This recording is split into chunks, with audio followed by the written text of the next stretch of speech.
മുഖ്യമന്ത്രിയുടെ മകൾ ടി വീണയ്ക്കെതിരായി ഉയർന്ന നിരവധി വ്യാജ ആരോപണങ്ങൾ നമുക്കറിയാമല്ലോ.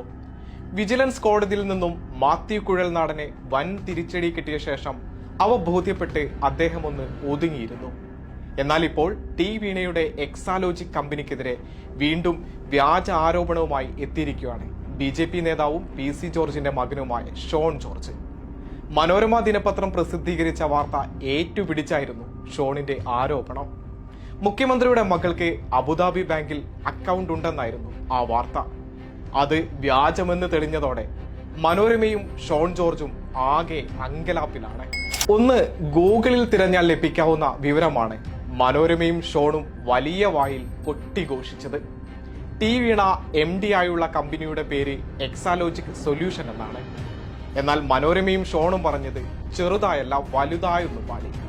അത് UK ആസ്ഥാനമായി പ്രവർത്തിക്കുന്ന ബഹുരാഷ്ട്ര കമ്പനിയായ എക്സാലോജിക് കൺസൾട്ടൻസി ആയിരുന്നു.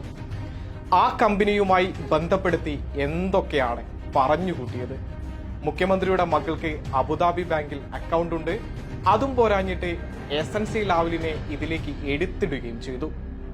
ഈ കമ്പനി എക്സാലോജിക്കിന്റെ വിദേശത്തെ അക്കൗണ്ടിലേക്ക് പണം നൽകിയെന്നാണ് കൂട്ടിക്കലർത്തി പറഞ്ഞ ആ പെരുന്നുണ.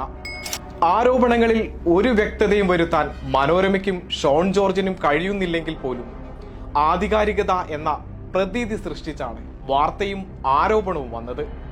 വെറും പുകമറ സൃഷ്ടിക്കുകയാണ് അവയെന്ന് മലയാളികൾക്ക് ആകെ വ്യക്തമായിട്ടുണ്ട് താനും. ഇതിനെല്ലാം പുറമെയാണ് BJP നേതാവായ ഷോൺ ജോർജ് പറഞ്ഞത് ഏറ്റുപാടാൻ നമ്മുടെ പ്രതിപക്ഷ നേതാവ് കച്ച കെട്ടിയിറങ്ങിയത്. ആധികാരികമായി വ്യക്തതയോടെ സംസാരിക്കുന്നയാൾ എന്നൊക്കെ പല വിശേഷണങ്ങൾ പലരും VD സതീഷിനെ ചാർത്തി കൊടുത്തിട്ടുണ്ട്. എന്നാൽ എക്സാലോജിക് സൊല്യൂഷൻസ് എന്ന കമ്പനി ആരുടേതാണെന്നും എക്സാലോജിക് കൺസൾട്ടിംഗ് എന്ന കമ്പനി ഏതെന്നും നോക്കാൻ ഈ പറഞ്ഞ വിശേഷണമുള്ള അദ്ദേഹവും തയ്യാറായില്ല.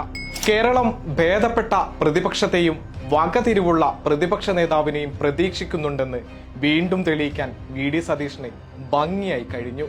BJP നേതാവ് ഉന്നയിച്ച വസ്തുതയുമായി പുലബന്ധമില്ലാത്ത കാര്യങ്ങൾ ഏറ്റെടുത്ത് വീണ്ടും ഉന്നയിക്കാൻ VD സതീശൻ തയ്യാറായി എന്നത് കോൺഗ്രസിലെയും UDFിലെയും നേതാക്കൾ പരിശോധിക്കേണ്ടതുണ്ട്. ആർക്കെതിരെയും ആരോപണങ്ങൾ ഉന്നയിക്കാനുള്ള സ്വാതന്ത്ര്യം ഈ നാട്ടിലുണ്ടെന്നത് വസ്തുതയാണ്.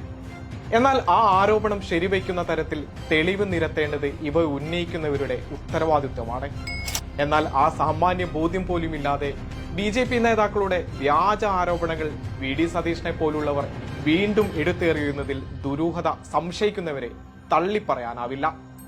അത് കൃത്യമായ ഗൂഢാലോചനയുടെ ഭാഗമാണോ എന്ന് UDFിലെ ഘടകകക്ഷികളെങ്കിലും പരിശോധിക്കേണ്ടതുണ്ട്.